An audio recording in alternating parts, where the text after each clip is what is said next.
యాదాద్రి భువనగిరి జిల్లా తుర్కపల్లిలో ప్రభుత్వ విప్ బీర్ల ఐలయ్య పర్యటించారు. ఈ నేపథ్యంలో పలు అభివృద్ధి పనులకు శంకుస్థాపనలు చేశారు. 8 గ్రామాల్లో పలు అభివృద్ధి కార్యక్రమాలకు శ్రీకారం చుట్టారు.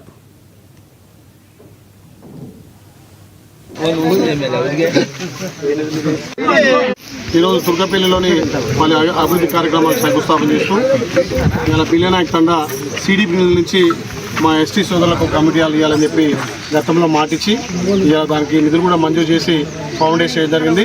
దీన్ని అతి త్వరలోనే ఇక్కడ నిర్మాణం పూర్తి చేసి ఎస్టీల కమ్యూనిటీకి వాళ్ళ సమస్యలు కానీ వాళ్ళకి ఏమైనా ఉంటే ఇక్కడ కూర్చొని మాట్లాడడానికి తప్పకుండా కుల భవనాలు ఎక్కువ కూడా ఆలయంలో అన్ని కులాలకు ఉండాలనే ఉద్దేశంతో ఇక్కడ ఈ బిలియా తండాలోనే మా నాయకులంతా కోరిన వెంటనే ఇక్కడ సిడిపి నుంచి 5 లక్షలు కేటాయించడం జరిగింది. ఈ 5 లక్షలతో పాటు నిర్మాణం పూర్తి కాగానే ఇంకొక 5 లక్షలు పెట్టి పూర్తిగా ఈ బిల్డింగ్ను ఎస్టీలకు అందుబాటులో చేస్తారని మాట్లాడుతూ పలు అభివృద్ధి కార్యక్రమం మీద ఫౌండేషన్ల కార్యక్రమం చేపట్టాం. దానికి పెద్ద ఎత్తున ఈ ప్రాంత ప్రజల నుంచి మంచి స్పందన, అదేవిధంగా ప్రభుత్వం అన్ని స్కీములు కూడా